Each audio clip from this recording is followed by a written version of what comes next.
Olá, amigos. Que bom estar aqui novamente para fazer mais uma reflexão.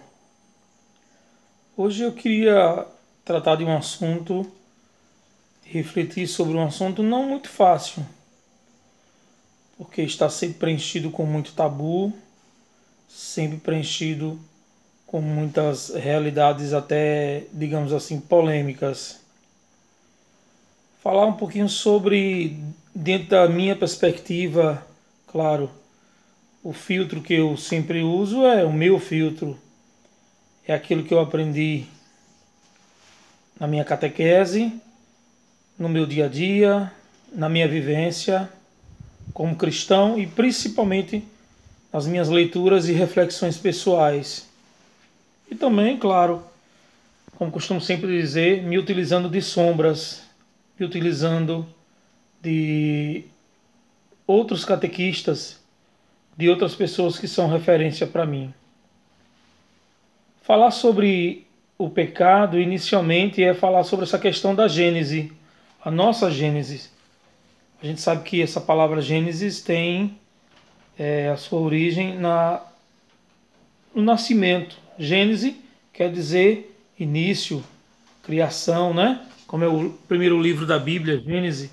Então, dentro da nossa Gênese, o pecado ele está ali desde o primeiro momento de que o homem rompe, de que o homem, como a gente costuma dizer, como a filosofia costuma colocar, ou melhor, a teologia costuma colocar, a questão adâmica, que eu não quero entrar muito nesse contexto bíblico, propriamente do Gênesis, mas falar um pouco do pecado sobre uma racionalidade, sobre uma questão um pouco mais ampla. Mas é sim, essa questão adâmica, Adão, que é o primeiro homem, Adão que não é apenas um ser que existiu, mas é o início, é a gênese da natureza humana. Adão, a gente sabe que a Bíblia se utiliza muito de figuras de linguagem, então muitas pessoas ainda pensam que tudo aconteceu como está escrito ali, não sabendo que a Bíblia ela usa de termos muito simbólicos. A própria linguagem que a Bíblia foi escrita é uma linguagem extremamente simbólica. Então a palavra Adão tem esse significado que vai além de uma pessoa específica, mas da criação, que Deus criou o homem. Partindo daí, a gente começa a pensar no pecado, e aí eu aprendi, e agora faço essa reflexão, que para que haja o pecado, é necessário, para que a gente determine que aquela determinada situação, que aquela situação é um pecado, eu aprendi que tem que haver no mínimo três bases, três alicerces. Primeiro, a liberdade, a racionalidade e uma matéria grave. Não necessariamente nessa ordem, mas é isso. A liberdade, a racionalidade e a matéria grave. O que vem a ser então essa liberdade? O ser humano ele precisa estar livre. Ele precisa estar com as suas condições completamente, completamente seu livre-arbítrio, completamente, digamos assim, aberto. Um ser humano que está escravizado por alguma determinada doença, alguma determinada situação física, ele pode, ou pela fome, ou ou alguma descarga de energia exterior, ele pode não ter liberdade suficiente para uma determinada ação. Né? A racionalidade, o ser humano tem que estar com a sua psique ok. Uma pessoa, por exemplo, que tem transtornos mentais, uma pessoa que tem problemas graves, que nasceu com uma deficiência mental, uma pessoa dessa pode simplesmente, numa hora de fúria, matar um outro ser humano, e ele não tem razão, ele não tem racionalidade, ele não tem uma psique para ser responsabilizado. Até a própria lei coloca isso na nossa Constituição. Uma pessoa assim não pode ser responsabilizada, não tem porquê. E a matéria grave é o ato em si, diante da nossa liberdade, diante da nossa racionalidade, um ato grave. um ato concreto, ou até mesmo um ato, como disse Cristo, muitas vezes a gente é o que está dentro do homem que torna o homem impuro. Então, não só um ato, digamos assim, concreto, mas também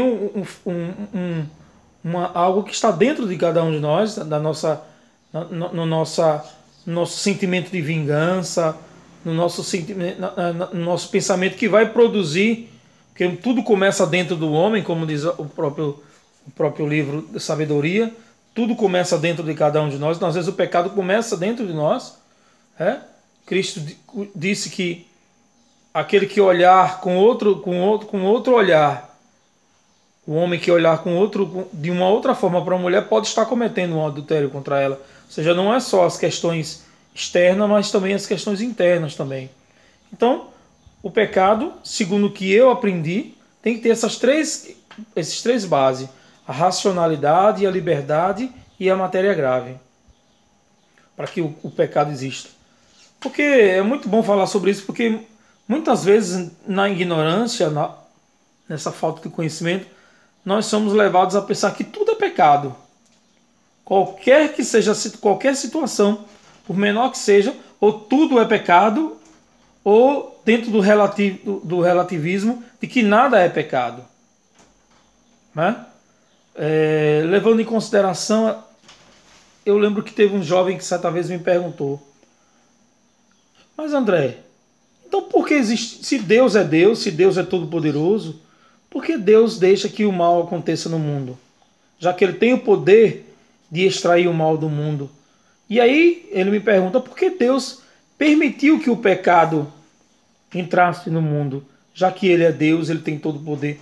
Eu acho que parece uma pergunta simples, mas é muito complicado responder isso. Eu lembro que na hora eu suei frio, mas não respondi de imediato e comecei a refletir sobre isso. Depois eu chamei em outro momento para conversar a respeito dessa pergunta que ele fez. Como disse, não é uma pergunta fácil.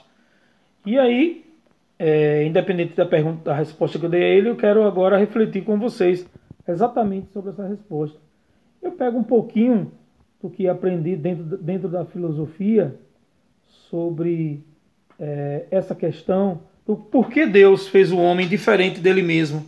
Porque nós somos a imagem e semelhança de Deus. Isso nós aprendemos na Bíblia. Então, Deus tendo a condição de fazer seres perfeitos, por que não fez?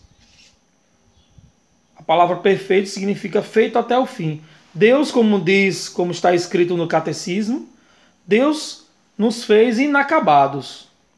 Deus deu ao homem, dentro do livre-arbítrio, uma espécie de condição de feitura, de se fazer, de se melhorar.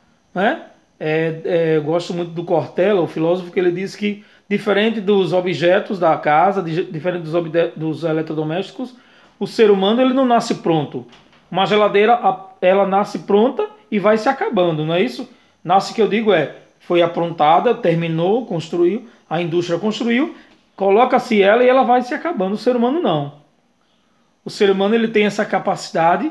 A gente nasce inacabado, porque nem comer a gente sabe, a gente é levado a se alimentar de uma forma instintiva pelo leite materno, depois para andar, tudo a gente vai aprendendo. Então, é o contrário, o ser humano ele nasce inacabado e vai se fazendo.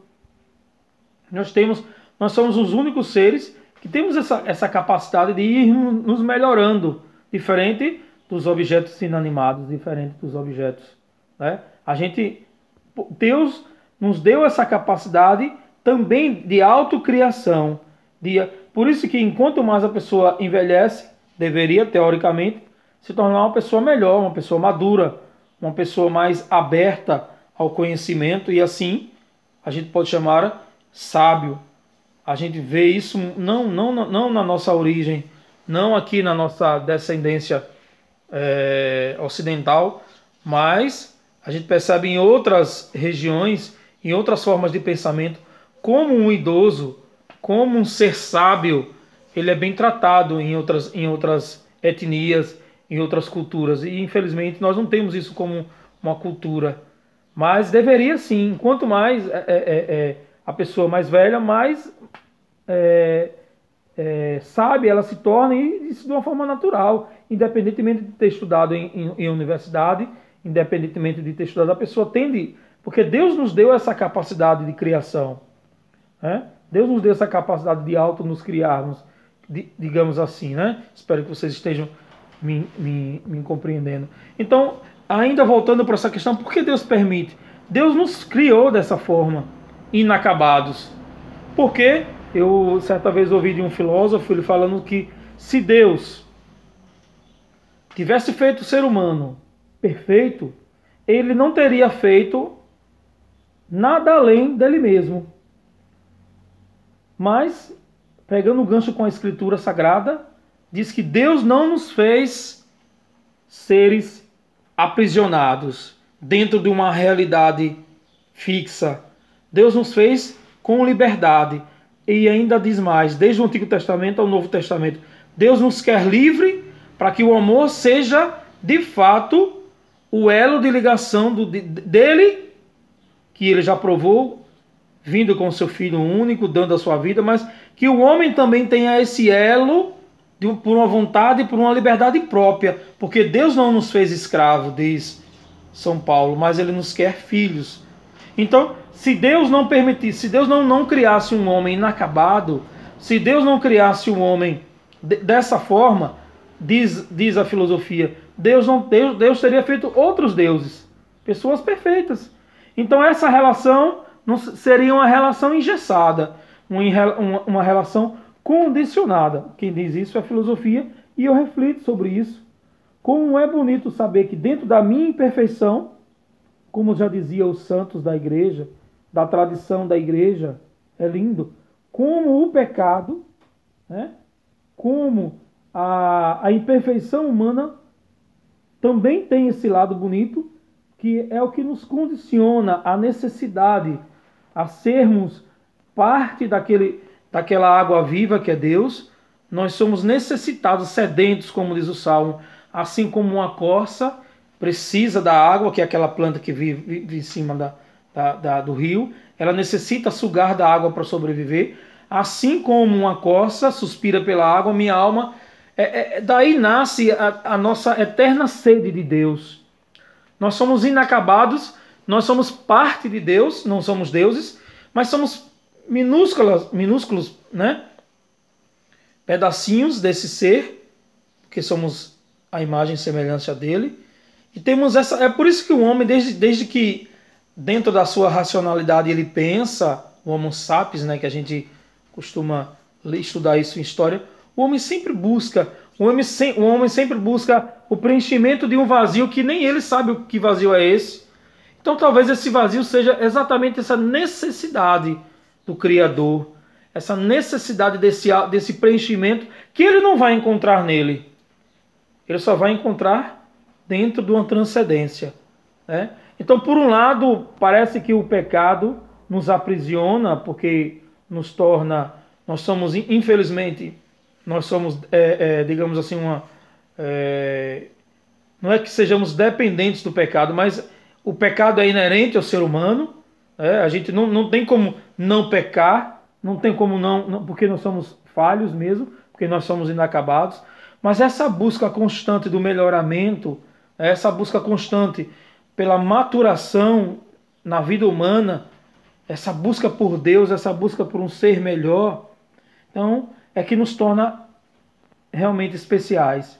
Então, voltando ao pecado que está dentro desse contexto, o pecado é também essa limitação adâmica, né?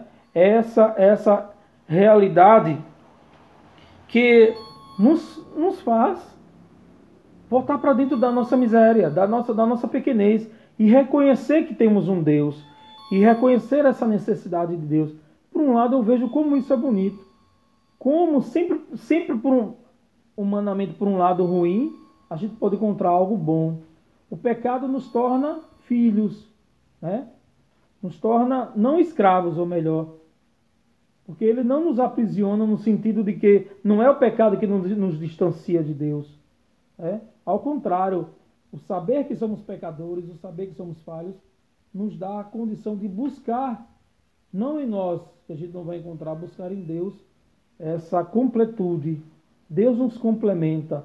É Deus que preenche esse vazio que nada mais. Por isso que há muitos que buscam preenchimento em tantas outras realidades, mas continuam pessoas vazias. Porque o pecado, de certa forma, é essa realidade humana que nos deixa dependentes. Mas é uma dependência de amor. Não é uma dependência de escravo. Não é uma dependência ruim.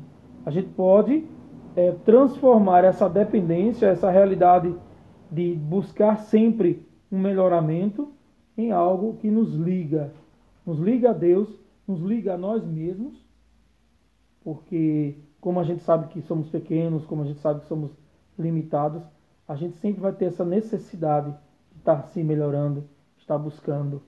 Então, por um lado, analisar o pecado também com essa visão ampla e não paralisar nele, porque Deus não nos fez, Deus nos deu essa plena capacidade de buscar a cada dia se renovar e melhorarmos uns aos outros, a nós mesmos inicialmente e aos outros. Por um lado, é muito lindo ver que esse pecado, ele também nos dá uma condição, nos dá essa capacidade de criação, nos dá essa dimensão de correr atrás, de sair da nostalgia, de sair da letargia, estar sempre a caminho da pátria celeste, a caminho do outro, porque ninguém vai ao céu sozinho. Se a gente fôssemos seres individuais apenas, que tivéssemos uma fé alienada, com certeza nós esqueceríamos dos outros. Mas a necessidade do outro nasce justamente dessa incapacidade, desse desejo e dessa vontade de nos preenchermos com os outros e principalmente com Deus. Essa foi a reflexão que eu queria fazer hoje com vocês sobre o que vem a ser o pecado por uma outra visão, por uma outra forma de pensar. Outro momento a gente continua falando sobre esse mesmo tema. Muito obrigado. Você que gosta dos vídeos, se quiser estar sempre ativo, sempre vendo os novos vídeos, se você está vendo pelo YouTube, você tem que se inscrever e acionar o sininho de notificação, porque cada vez que a gente postar um novo vídeo, você terá acesso, você verá de primeira mão, tá bom? Muito obrigado, que Deus nos abençoe.